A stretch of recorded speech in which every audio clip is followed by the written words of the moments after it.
What's up everybody, welcome back or to the channel.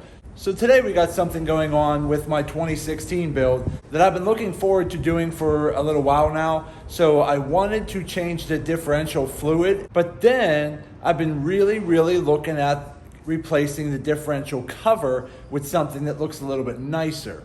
So doing some research back and forth, and I gotta say, it was a tough call. There were a few different ones I was interested in, but ultimately I went with the Banks rear differential cover. So we're gonna go ahead and get that installed today. I'm gonna show you what to do and how to do it. So let's jump in and take a closer look at the new cover. Okay, so in here, I got all the Amsoil gear fluid. That's in there, ready to go. We'll put that to the side. Don't mind the crazy windy day. We're getting some really bad storms blowing in here, so I'm hoping that the audio is not ruined by all the wind. And then here are the sway bar spacers. Now, not all trucks need these, but there are a few that do. So if you happen to go on the Banks website and look up your particular truck for the diff cover, they may recommend these. But for my particular truck, which is a 2016 Ram 2500 diesel, I need these to pull the rear sway bar a little bit further away from the diff cover, since this diff cover is going to be a little bit thicker. So I have the spacers and the hardware. And then in here,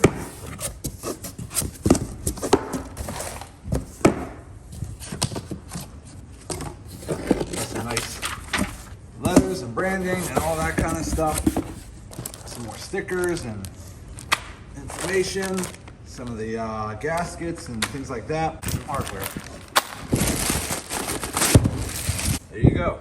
So look how nice that looks. Now, a couple of things I really like about this is I believe it has a drain plug at the bottom, right there. So that way, once you actually put this on, you don't really need to take it off again, because you can drain the fluid from the bottom and you can always refill from the top, and you have a clear window here to see where your fluid levels are. So pretty much, once you invest in this up front and get this real nice diff cover here, then you should not have to take it off again, because again, it was designed so that you don't have to take it off again. You can just keep changing your fluids and filling them with never taking that off. So that's a good thing there. Next, there are a lot of engineering specs on this, on why this particular diff cover is better than many others. Now, it's up to you to do your research to figure out if that's important to you or not, but some of the things they talk about are these fins, okay? They allow for better airflow. So when the air is coming up underneath your truck, it comes up and creates like a heat pocket right behind your differential there. So with these fins, they're supposed to allow the air to kind of flow up and then over, getting rid of that heat, which the whole purpose of that is to keep this a little cooler so it's not heating up so much.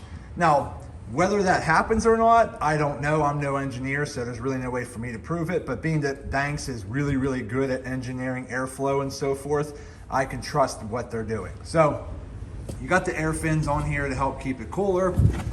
On the inside, you actually have all these engineered fins in here. So when the fluid is circulating around your gears, these fins are meant to allow that gear fluid to rotate around your gears using less fluid, but keeping your gears lubricated and cooler so that you have longer longevity of your gears with less fluid changes. So again, these are all some really nice engineering specs that go with this particular diff cover here. Again, do your research, find out if that's even important to you or not, because this is a little bit more of a costly diff cover. I think this one here was about $430, but it does come in different colors and different things you can have done to it, or you can have it powder coated however you want. But I actually ordered it this way with the black and milled look, because it gives me that black and silver look, which is pretty much the theme of my truck anyway, so I won't have to have anything done there. Another thing, once you put that gasket in here, it's got that little rubber gasket that was in the bag here. Okay, right in there. Once you put that rubber gasket in here, you don't have to use any other type of rubber or liquid gasket on there. Once you put this rubber gasket in, you're good to go. So let's go ahead. We're gonna pull my gray truck in. We're gonna try to get it in here just because it's too windy out here today. so the wind will just crush the audio. So I'm hoping that I can just pull the truck in here. We'll have to leave the garage open just because my truck doesn't really fit in the garage real well, but at least we can get the back end of the truck into the garage and start working on that diff cover. So let's go ahead and get the truck pulled into the garage. We're gonna disconnect the rear sway bar and kind of move it out of the way. We're gonna drain the differential fluid, take off the differential cover, wipe it out, and then we're gonna get the new Banks differential cover installed and get this thing looking sharp. Let's get going. Okay, so we're back in the garage. Let's take a look underneath and see what we're getting into. Okay, so this is what we're working on here, this rear differential. What we're gonna have to do is unbolt this bracket here and just basically take off these last couple plugs around the side. Then we're gonna have to disconnect the sway bar here and here, and then we'll just swing it back and bungee cord it out of the way. And then what we're gonna have to do is put those spacers on right here, because you want this to kind of pull this back a little bit. And then once we get all that done, we can go ahead and start loosening some of these bolts. Then we'll loosen the bottom ones even further and take those out, allowing the fluid to drain down into a pan. So I'm gonna go see if I can go get a pan or a bucket here, and then we're gonna start working on taking off all these brackets, and then we'll go from there.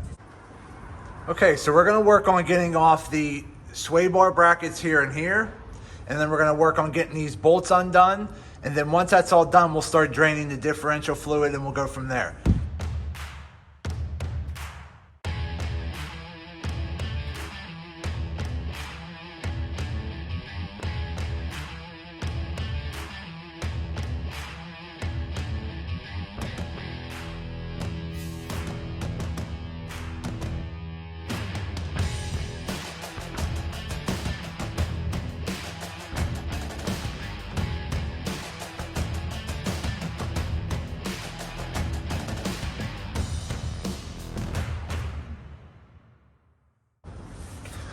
Okay, so we went ahead and we got all the screws undone. I always try to leave one screw in up towards the top, just so the whole cover doesn't just fall off and bang and cause a mess.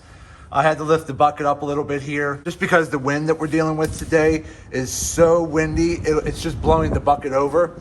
So, but what I did was I put the bucket underneath, got the screws all loosened up, started letting it drain. As more fluid drained out, I loosened up more bolts, and then finally took the whole cover and the gasket off. So then what you want to do is just go ahead with a paper towel and wipe some things off. Wipe off the outer edge, get that cleaned up nice and neat. You want to wipe off some of the parts in here, maybe not as much of the gears, but try to get some of that old fluid out of there. And then you just want to try to get your paper towel into the bottom a little bit and scoop some of that fluid out. The whole goal is to try to get as much of that old fluid out of here as possible. Once that's done, we'll start getting the new cover put back on. Now, I always recommend using gloves here, but try to get in there and just get some of that fluid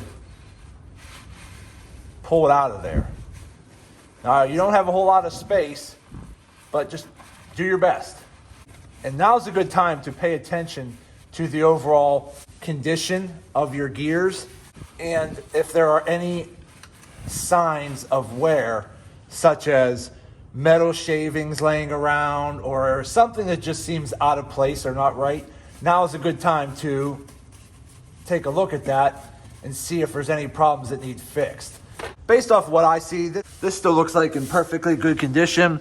This is a 2016 truck, but I only have 32,000 miles on it, so I don't beat it, I don't race it, I don't peel tire and do burnouts and stuff like that, which could be putting more wear and tear on these gears. Okay, so I went ahead and I got the whole outside cleaned up a little bit. I just took a tiny little bit of a fine grit sandpaper and wiped off some of these surface rust areas that are outside the actual seal area. Took a little bit of brake cleaner on the rag and wiped that off. Just cleaned that outer surface up. Went in with a paper towel and wiped everything else. Then wiped out all the excess fluid on the inside. As you can see there, it's nice and clean and cleaned up a little bit. Wiped down a few of the parts. But overall, looks really good. Everything's cleaned out, everything's prepared. So now let's work on getting the new cover put back on. But first, we gotta put the seal onto the cover.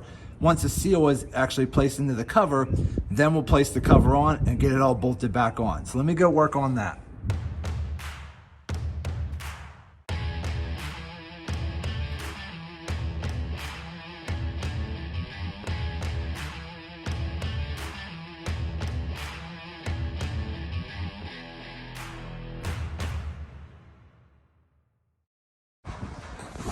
Okay, so we got all the bolts on. We didn't have to use the existing bolts. We just bolted these brackets right to the actual cover here and here, and they do come with a new clip. So I used all of the supplied hardware, and I got this all mounted. So all I have to do is go back through, tighten this down to torque, and then we'll start filling it up.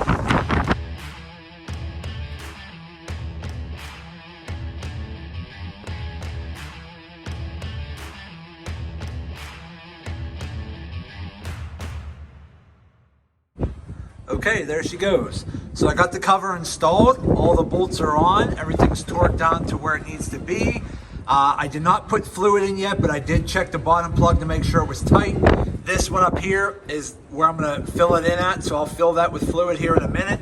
The next thing I wanna do is actually get the sway bar extensions on. So right here, they just go there in between the axle and the actual bracket on your sway bar. So I'm gonna go ahead, put the actual extension pieces on. I'll get the sway bar bracket back on, and we'll come through and fill it with fluid, and we'll be done. So I'll be back in a second. Okay, so we got everything installed. We got the new spacers on the sway bar installed at both ends, which I'll show you in a minute. I did take out the drain plug on the bottom, and I did put a tiny bit of thread tape on there and put it back in to make sure that had a good seal. Everything's looking good, so we're just gonna take the top fill plug off. Like that. And then we're just gonna go ahead and start filling these things up. So I just basically took the cap off, ripped the seal off, put the cap back on, cut the tip, and we're just gonna go ahead and drop it in there.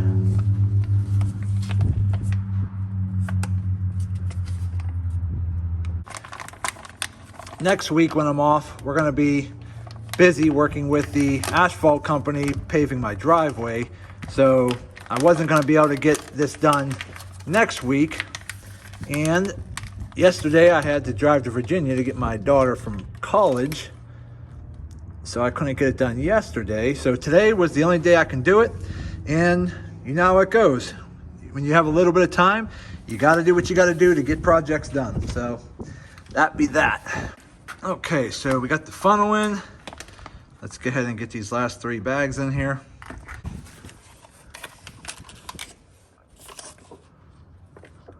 All right, that's 2 down, 2 to go. Now, while that's pouring, I'll just say, now this does come with a rubber gasket. Okay, it's a little small rubber gasket, which I assume is perfectly fine because obviously that's what Banks says is fine. But I always like to take things sometimes a little further, just for precautionary purposes. So what I did was I used the supplied gasket. So what I did was I just went ahead and got some of that RTV red and put a little bead around the entire perimeter along with the Banks rubber gasket, just for a better, tighter seal. Because once you put one of these Banks diff covers on, you probably never have to take it off again, which is why it's designed the way it's designed. I mean, it has a drain plug at the bottom, it has a fill plug at the top, and it has a view window in the front. So really, the view window is maybe not necessarily used to check if your fluids are high. It can be, but it's usually to really check the color or condition of your fluid, because if it's looking black and gross, like mine was when I drained it out, it's definitely time to change it. Okay, so we got 4 bags in. All right, got some thread tape on there. Put that in there. Get that tightened down.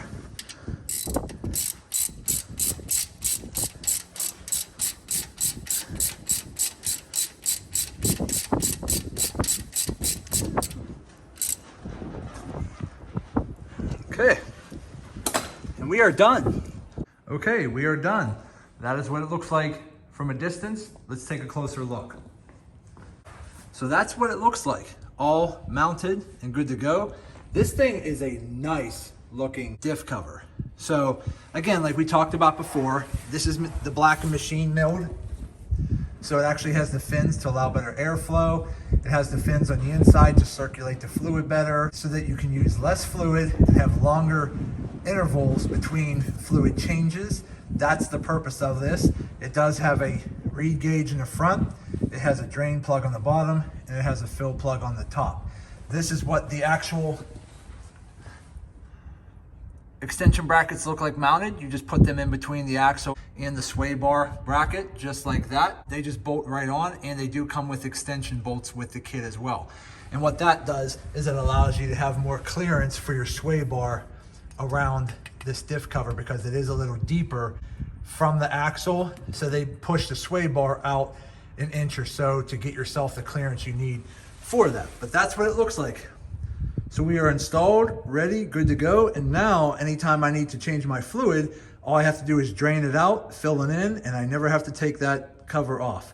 So everything looks good. It looks really, really sharp. I'm really happy with it so far. It wasn't too hard of an install, so we're good to go. Now I will say this, today was actually a very interesting day. So as I was changing the differential cover and draining all the fluid out and getting ready to put it back on, I was changing the position of my phone that I'm filming on the tripod. And I had the tripod hung up from underneath the truck, hanging down, facing the actual differential cover. So when I was moving positions of the phone, I actually shifted the phone in the actual tripod a little further to the side to where the clamps hit my power button and my volume up button. And yes, I called the cops by mistake. I hit cancel. Well, I guess it was too late. The cops called me. They said, hey, do you have any kind of emergencies going on? I said, no, it was my fault. It was an accident. I pressed the two buttons and everything was fine. They said, well, we still have to send a police car to your house to make sure everybody's safe. Wonderful. So here comes the cops pulling up my driveway, walked up, seen my big lifted illegal truck sitting in the driveway. I'm underneath working on it, and they just basically started laughing, and they're like, yeah, your story checks out, you're good to go. We had a little chuckle over it, but just make sure you're careful hitting that power button and volume up button for that emergency warning on your phone, because trust me, it works, and it will get the cops to your house pretty quick, whether it was an accident or not. But overall, the install was fairly simple. It looks fantastic on the truck. I like that now I never have to take that off. I could just use the drain plug and fill it from the top, making future fluid changes much easier. But overall, the look is fantastic. I'm really happy with it. So that's it for the install. Do me a favor, hit that thumbs up button, like this video, and if you have any questions, leave them in the comments. I'll be glad to answer them when I do get a chance. And as always, subscribe to the channel because it definitely helps me out. It just lets me know that you like the content that I'm working on, and it just encourages me to continue working hard to put more content out there for all of you. So again, I just want to say thank you to each and every one of you. I do truly appreciate all the support, and as always, see you in the next video.